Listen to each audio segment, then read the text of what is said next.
Hello guys welcome to my YouTube channel. आजको सन्ध्याकालीन 5 बजे होइन 5 बजे हाम्रो चाहिँ अब भान्सा सुरु हुँदैछ। भान्सा भनेर हामीले छुट्टै आफ्नो मनपर्ने तरिकाले चाहिँ खानाको लागि चाहिँ हाम्रो छुट्टै भेराइटीहरू बनाउँछौँ। कहिले मासु, कहिले कि, कहिले हरियो अर्ग्यानिक, चाँडै खाने बेलामा अनि चाँडै अनि एक राउन्ड घुम्न जान्छौँ हामी। र आजको हाम्रो सन्ध्याकालीन राति चाहिँ अहिले लगभग 5 बज्यो। हाम्रो चाहिँ आज के छ मसुरा दियो।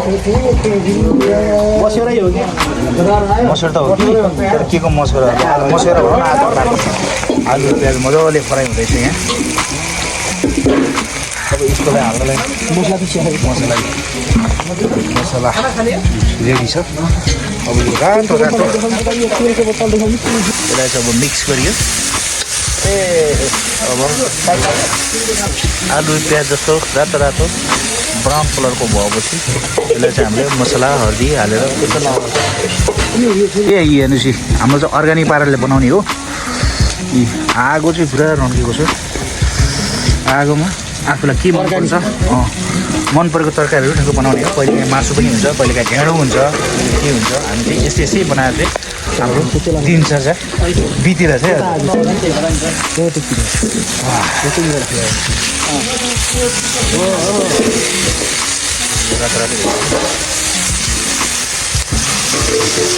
त्यति होइन होला सायद कतै भित्रभित्र हकेर होला। ब्राउन ब्राउन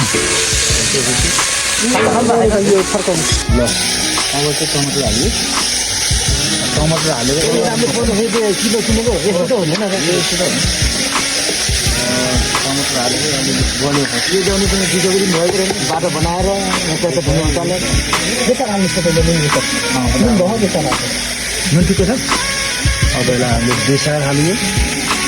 हर्दी बेसार हर्दी भन्छ नि, कहिले के भन्छ बेसार पनि भन्छ हर्दी पनि भन्छ। ल यो प्याज बल्ल अलिअलि फरसाउँछ। मसला हाल्नु मसला नै हालौँ। मसला हालेर त्यसपछि पनि अलिअलि पानी हाल्दै यसलाई ल यो मसला पनि हाल्यो। धेरै चिल्लो पनि नै ठिक्क ठिक्कको। अब यो मसला अलिअलि पानी हाल्दै पानी दिँदै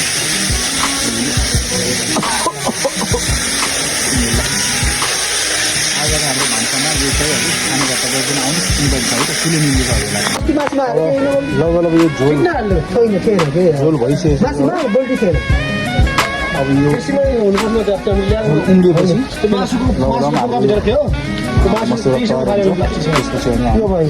भातसँग खान्छौँ है त। तपाईँ पनि आउनुहोस् खाने भए ल।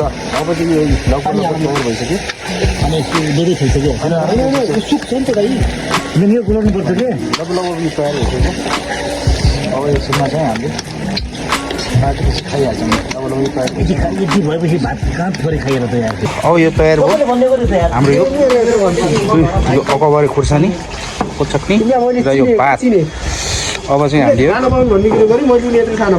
खाने तयारी भइसक्यो त। र खाने भए तपाईँ पनि आउनुहोस् है साथी।